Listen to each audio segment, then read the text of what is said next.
Yo, what's up, YouTube? It's Boss Saiyan here, coming at you again with my first 2017 recording. I've been thinking a lot what kind of content uh,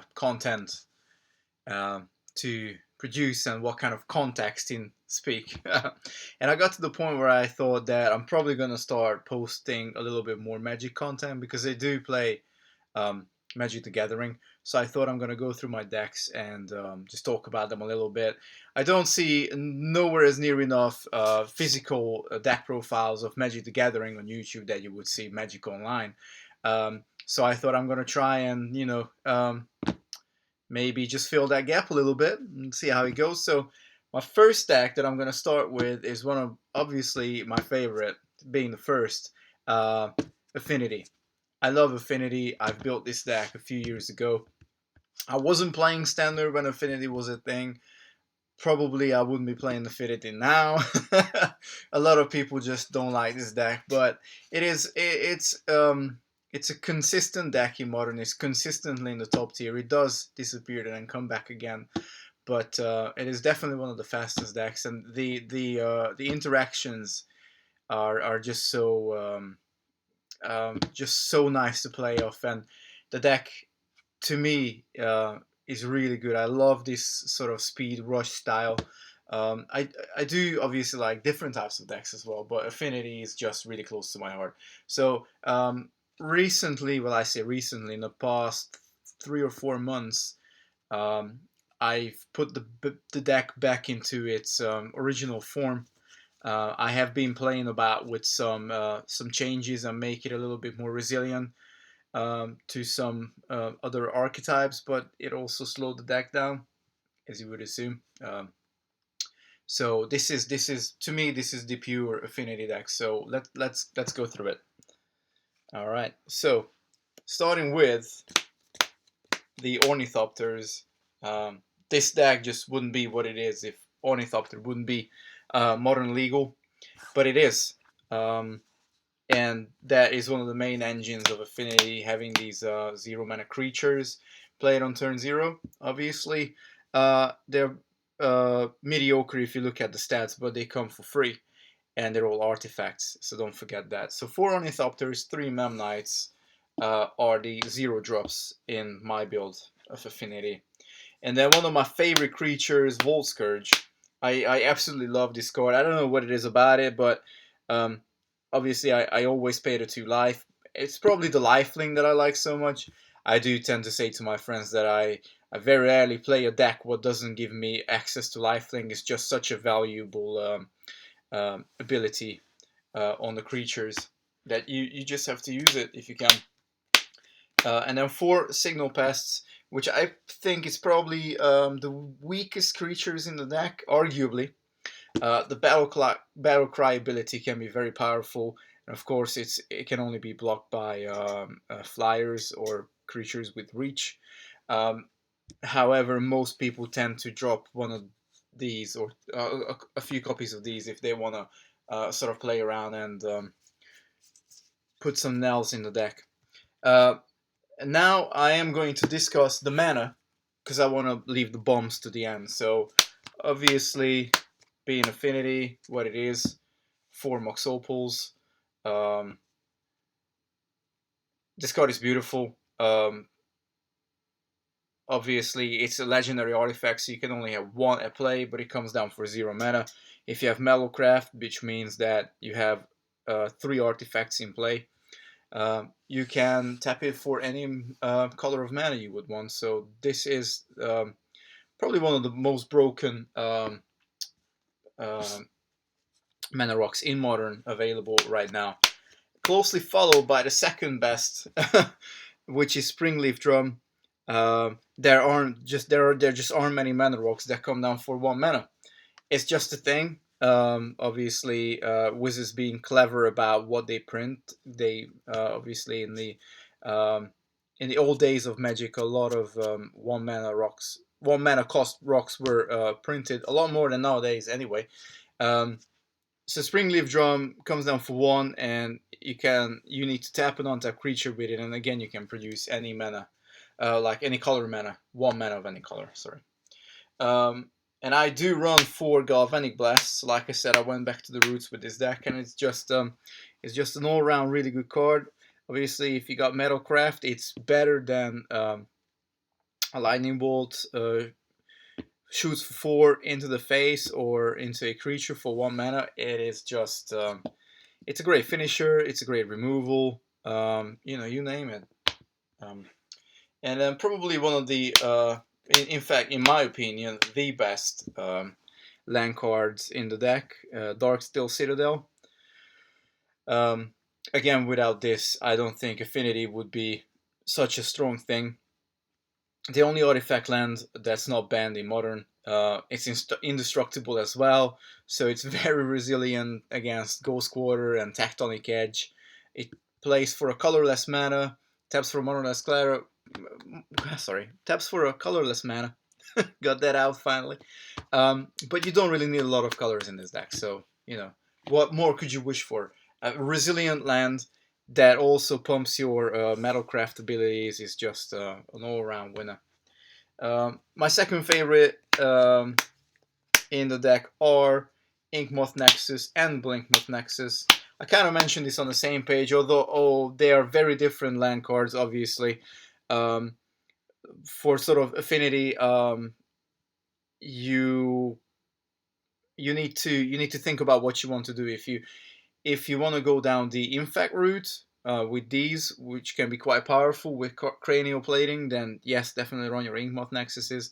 It can just be out of nowhere when the opponent least expects it.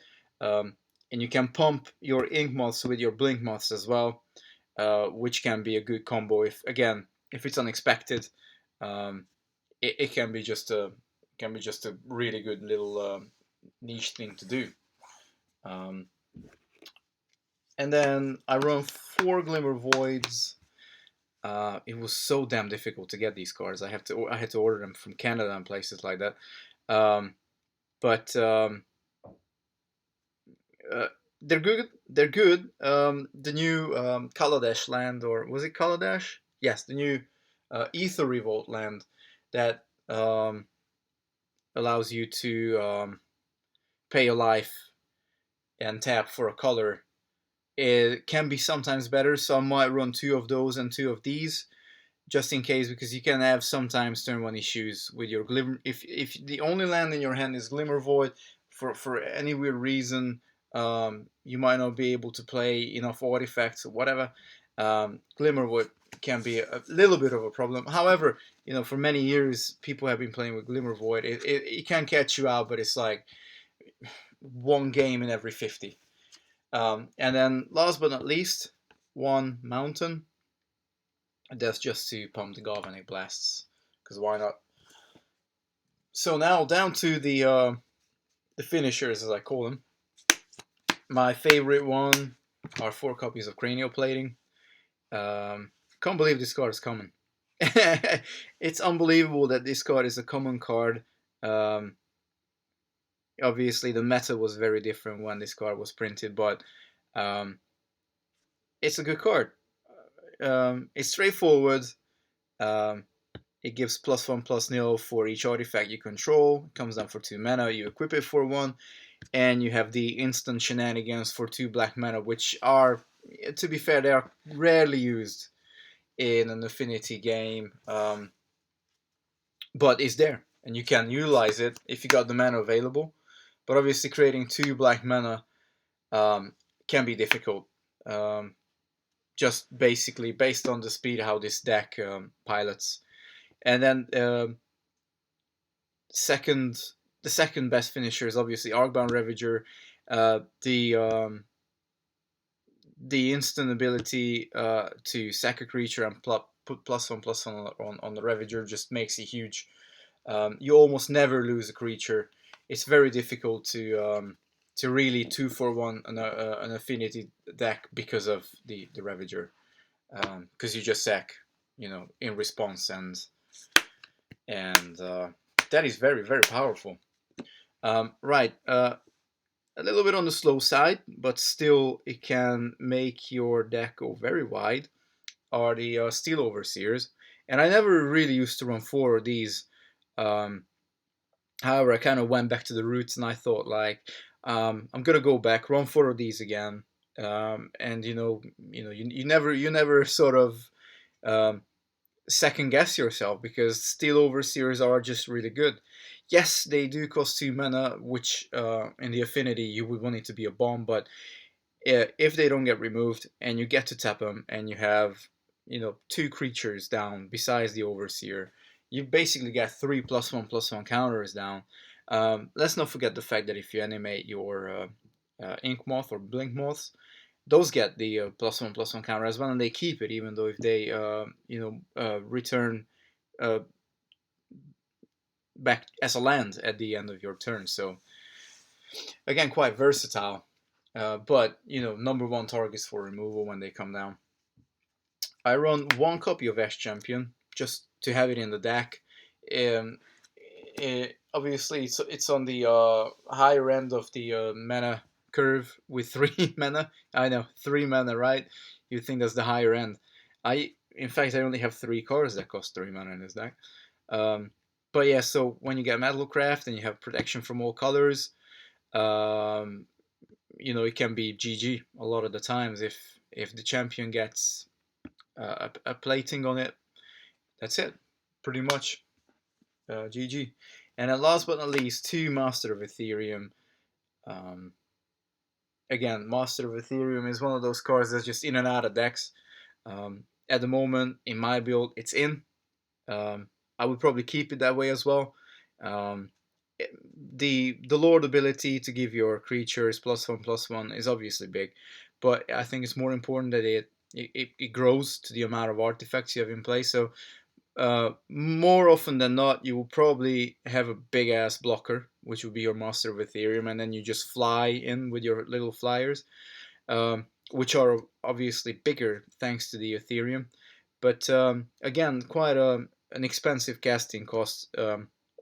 Uh, 2 colorless and blue. Um, so yeah, put 2 in there and it works. It runs. Obviously, it's on the defensive side in a few matchups, but it can be a good beatdown as well. One of the creatures that actually usually gets away with having a high toughness would be your Master of Ethereum. Um, so that basically concludes the deck profile for Affinity. Like I said, I really do like this deck. I do. This was one of the first decks that I've spent a substantial amount of money building, and I don't think I would want to part with it unless I'll be forced to. But it's one of those I can always go back to my Affinity deck and just be able to rely on it. Oh, sorry, I forgot to talk about the sideboard. Huh, silly me. Okay, well, sideboard wise, I run 2 spell skites.